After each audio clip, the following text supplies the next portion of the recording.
pense que je vais te donner toutes les réponses pendant une interview.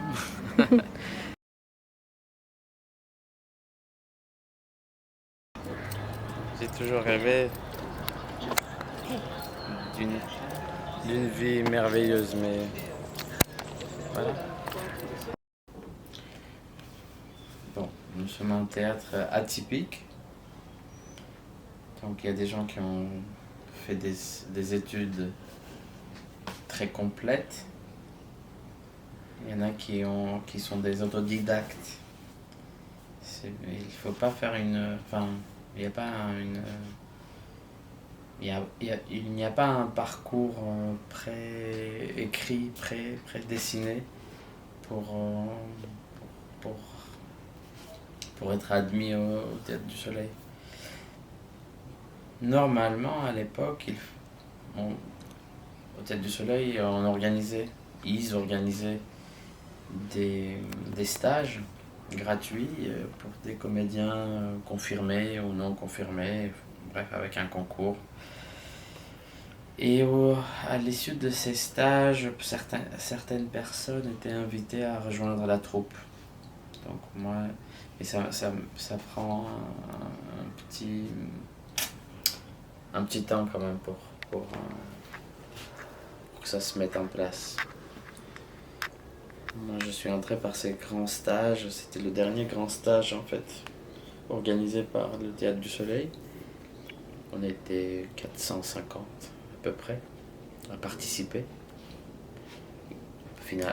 Donc c'était un très grand stage où il y avait des gens du monde entier. Et je dirais, bon, il faut avoir une formation quand même de théâtre, mais c'est très très très divers. Et parce qu'il y a des gens du monde entier qui sont là dans la troupe, donc il n'y a pas une école qui rejoigne, qui non, il n'y a pas d'école spécialement qu'il faut faire. Il y a des gens qui ont fait le coq, il y en a qui ont fait des conservatoires. Voilà. Comme dans n'importe quelle collectivité, je pense que bon, il y a tout ça. C'est un groupe humain, donc il y a la compétition, mais il y a aussi une solidarité. Avant tout, une troupe d'acteurs, voilà, c'est une famille. Donc il y a toutes les complications et tous les bonheurs d'une famille. Donc voilà, il faut savoir que on côtoie les mêmes personnes presque tous les jours, durant toute la journée, et on se retrouve aussi dans des situations sur scène de, je vais pas dire de fragilité, mais d'une certaine nudité. Donc il faut avoir une nudité intérieure, je veux dire. Et parfois non, et aussi de l'extérieur aussi. Mais donc il faut avoir une confiance totale en la personne. Donc je pense que c'est une fois qu'Ariane avait dit quelque chose qu'elle choisissait les gens pas en fonction de leur talent forcément aussi, bien sûr, mais elle imaginait avec qui elle pourrait manger tous les jours à table. Donc c'est très important, ça résume bien parce que on ne peut pas, comme dans n'importe quel groupe, mais surtout au théâtre, on ne peut pas être avec quelqu'un qu'on déteste. Dans la vie, voilà, on ne peut pas jouer tous les soirs. On peut tourner dans un film et se détester. D'ailleurs, c'est incroyable les histoires des acteurs de cinéma qui disent qu'ils n'ont pas apprécié le partenaire ou la partenaire, ou je sais pas, les rapports avec les metteurs en scène étaient tendus. Mais bon, parce qu'ils savent que c'est une aventure qui est limitée dans la durée. Et donc après le tournage, ils vont se séparer et donc ils mobilisent leurs forces euh, pour supporter ce moment-là, pour surpasser leurs failles, leurs défauts. Une troupe, vit ensemble. Donc, bien évidemment, il y a des compétitions, et on n'est pas des anges. Et donc, il y en a qui s'aiment plus que les autres, on a des préférences, on a des affinités. Mais voilà, mais sinon c'est très difficile de travailler avec quelqu'un, d'être sur scène, surtout quand l'expérience de la scène, c'est une urgence, c'est comme une bataille. On doit savoir que la personne est à côté de toi, si jamais il se passe quelque chose. Voilà, je dis des petits, voilà, des oublis, des malaises, je sais pas, il est toujours là à te soutenir. Donc, une troupe se forme naturellement par cette affinité, par cette proximité intellectuelle et, on va dire, amoureuse, parce que ce sont des vraies relations humaines, sinon c'est impossible. C'est différent sur le point technique, mais le métier, moi je crois que c'est le même si, surtout en France, on divise beaucoup, on a même inventé, je sais pas, c'est très flou, mais des termes genre acteur et comédien. Mais qui est-ce qui définit ça? C'est très, c'est pas vraiment flou. Tout ce que je disais sur la durée déterminée du tournage, je dirais ça aussi, dans le temps. C'est une expérience limitée. Et même, on va dire, il y a certaines créations où les acteurs sont invités, regroupés par les metteurs en scène, par la production pour faire un spectacle. Ça ne fait pas une troupe. Jouer dans un théâtre, ça ne veut pas dire jouer avec des gens sur scène, ça ne veut pas dire qu'on fait partie de la troupe. Parce qu'une troupe, c'est autre chose, c'est une vie aussi en dehors de la scène, en dehors du plateau. Donc voilà, c'est des liens différents.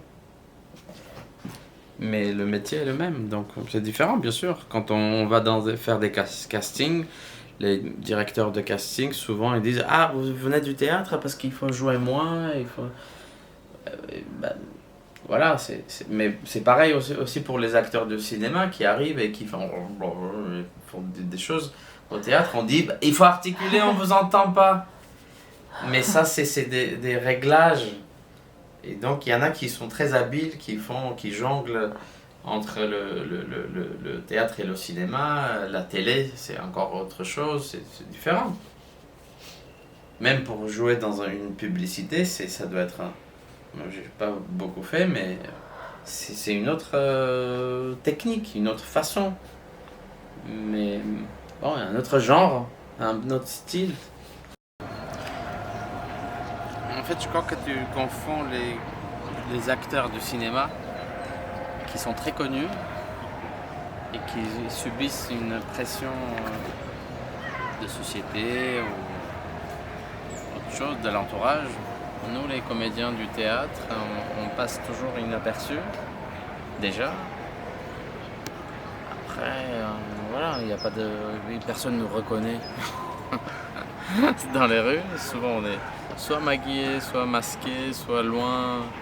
Donc, on n'est pas... on subit pas, heureusement, peut-être. Quand on est jeune, on veut être célèbre. Avec le temps et la frustration avalée, on comprend que c'est pas mal de pouvoir vivre une vie normale et se transformer sur scène le soir. Évidemment, quelque chose dans nous veut qu'on nous reconnaisse. On est content quand quand on est reconnu. En même temps, c'est bien de vivre sa vie normale. De l'autre côté, quand on est très célèbre et on a une pression sociale, c'est qu'on gagne beaucoup d'argent. Donc il faut savoir ce qu'on veut dans la vie. Voilà. Donc on paye, là je paye ma tranquillité, eux ils payent leur célébrité et on est quitte.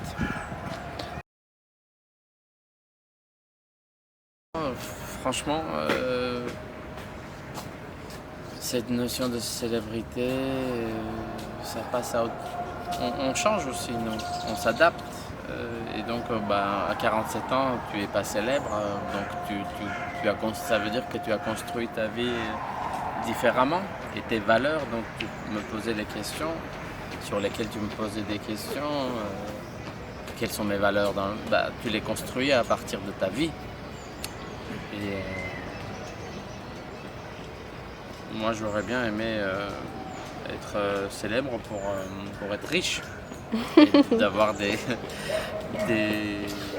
un pouvoir, parce que c'est aussi un pouvoir. Les acteurs comme, je sais pas, je dis n'importe quoi, Leonardo DiCaprio, ou George Clooney sont très impliqués dans des organisations humanitaires, leurs paroles comptent.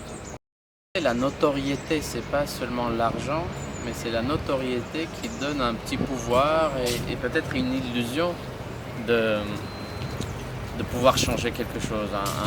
Une célébrité, un joueur de football ou un acteur de cinéma prend la parole publiquement à la télé, c'est relayé dans les réseaux sociaux ou dans les médias, mais après, l'impact réel sur ce que ça donne, j'en sais rien.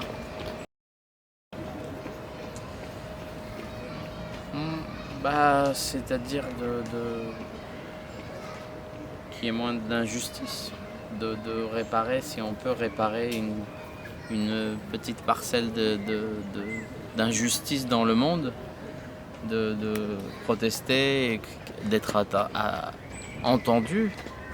C'est déjà pas mal comme un pouvoir. Après, voilà, parce que quand on voit les événements dans le monde, on commence à douter de ce pouvoir des acteurs célèbres, des personnalités célèbres et même des chefs d'État prennent des paroles qui n'ont pas de réel impact sur le sort des gens en situation difficile en ce moment. Malheureusement. Ça, c'est une question qui me traverse en ce moment beaucoup par la tête. Et moi, je pense que le métier du comédien, c'est être concret. C'est ça qu'on apprend. De travailler concrètement, de faire quelque chose. Voilà. C'est le travail, peut-être. L'action qui donne, c'est le remède contre le désespoir. Donc il faut travailler. Je crois que j'avais lu chez Rilke, quand il parlait de Rodin, d'Auguste Rodin, que c'était ça sa réponse au désespoir. Il disait qu'il faut toujours travailler.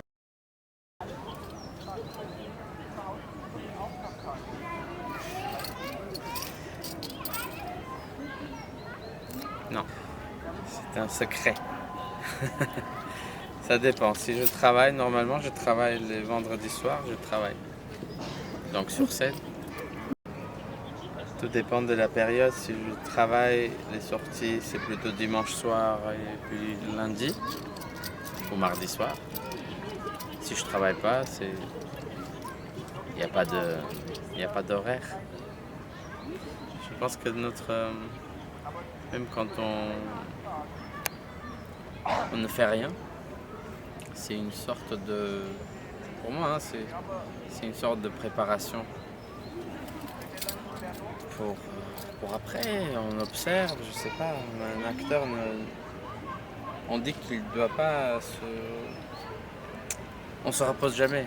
On observe, on remarque, on absorbe, on est comme des éponges peut-être. Ou alors, quand on fait rien, je sais pas si c'est ça le repos peut-être.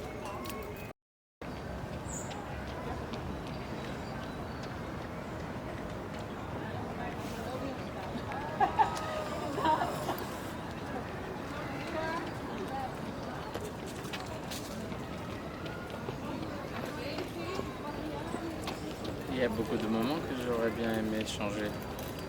Je sais pas. Dans le passé. Il y a des moments où j'aurais bien aimé effacer de ma mémoire, mais c'est pas possible.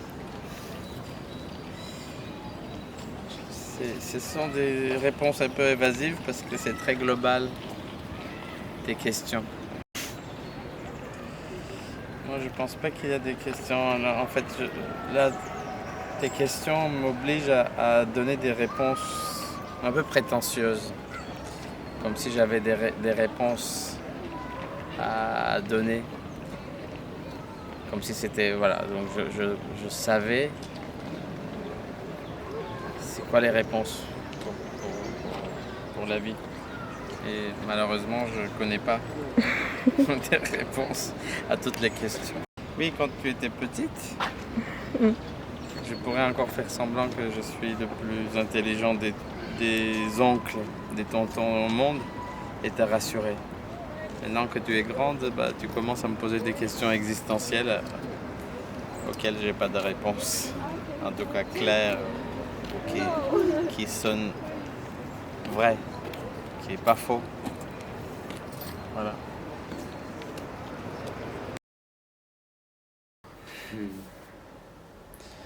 Bon.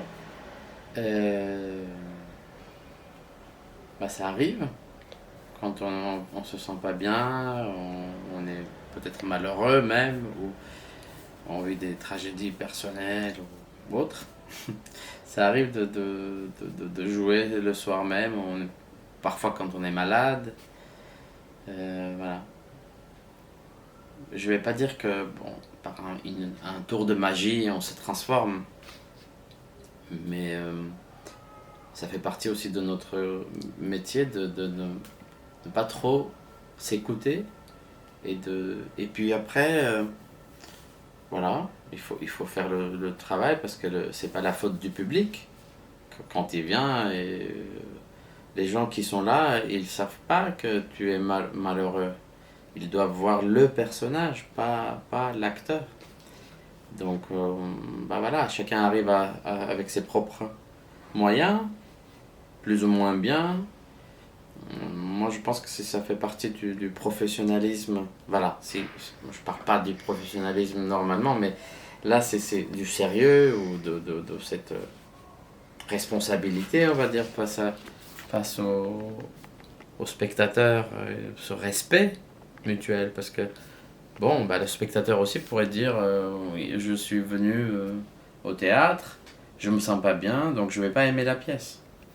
Donc, le temps de cette fiction, on doit s'oublier, on doit essayer en tout cas. Je ne dis pas qu'on arrive toujours à le faire, mais on doit essayer de surpasser et de ne pas montrer. Et parfois, on peut utiliser nos... Bon, c'est pas peut-être la bonne méthode, mais parfois on utilise nos états d'âme au service du personnage. Parfois on peut retrouver ça, parfois on est juste un peu brillant ou un peu moins bien. Ça dépend des jours, évidemment. On joue avec le corps, donc quand on est malade, donc l'énergie elle n'est pas la même. On peut pas, on peut pas inventer ça. Mais parfois, le théâtre aide à surmonter les douleurs, la maladie, ou alors et guérir l'âme aussi. Voilà, ça arrive quand on est malheureux, on veut pas monter sur scène, mais une fois sur scène, on doit oublier ça, et parfois on oublie et on sort transformé, nous aussi, pas seulement en personnage, mais aussi émotionnellement, on sort transformé parce on a laissé notre propre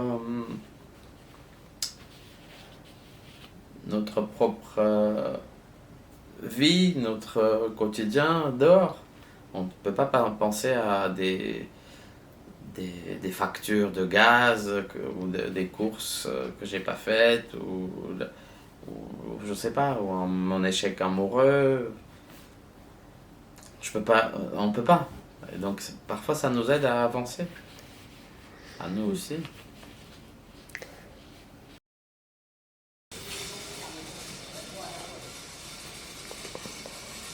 Chaque livre, c'est un.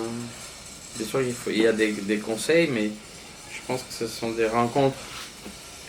C'est comme une personne, donc il faut arriver à, à rencontrer l'auteur, le livre. Donc je ne sais pas si je peux conseiller un livre, beaucoup, mais c'est toujours un choix très personnel. Et puis il y a des livres je peux conseiller, mais la personne n'est pas prête à lire. Il y a des livres qui vous viennent avec le temps. Il y a des livres qu'on remet sur la liste, mais qu'on arrive 20 ans après à lire ce livre-là. Il y a des grands livres. Moi, je pense qu'il faut lire des classiques, c'est toujours bien. Il faut être curieux et au pif, aller traîner dans les librairies, demander parfois des conseils à des libraires, parce que ce sont des gens très intellectuels, très intelligents, je veux dire. Voilà.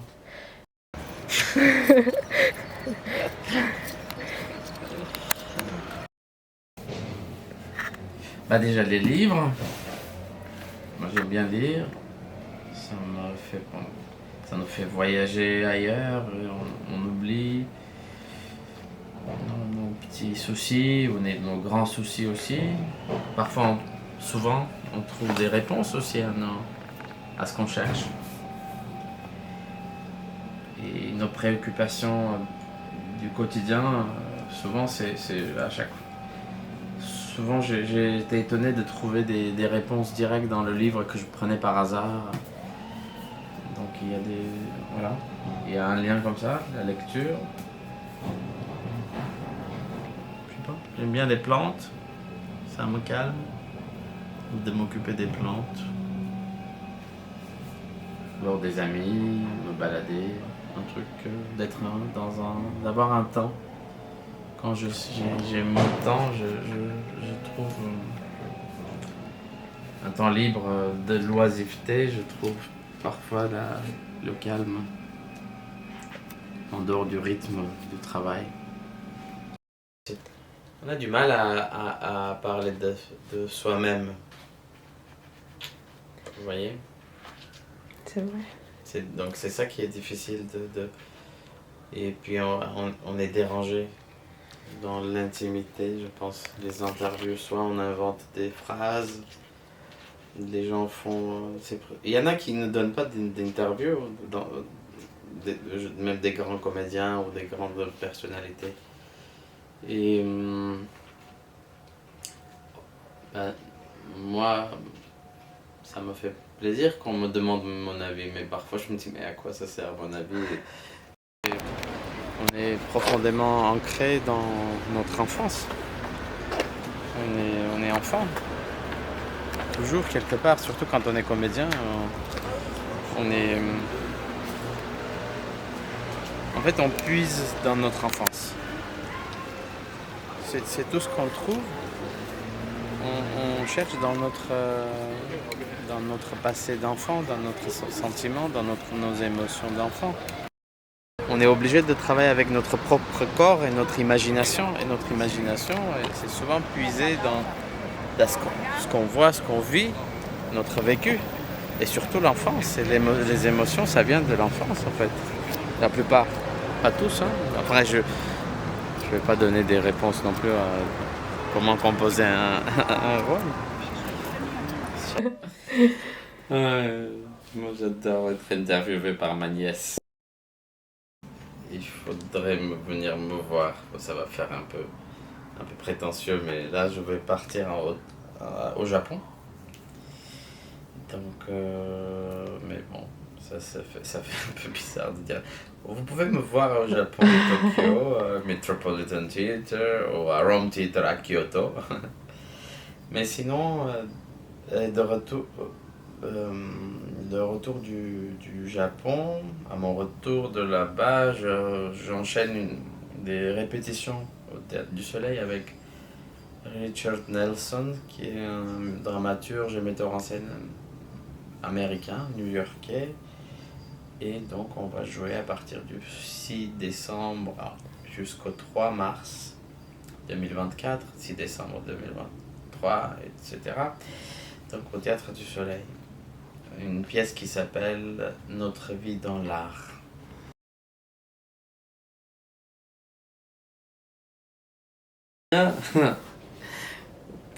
Voilà, apprenez bien vos leçons, faites bien, allez à l'université, profitez de la jeunesse, aimez-vous, aimez les autres, soyez responsables, soyez fous,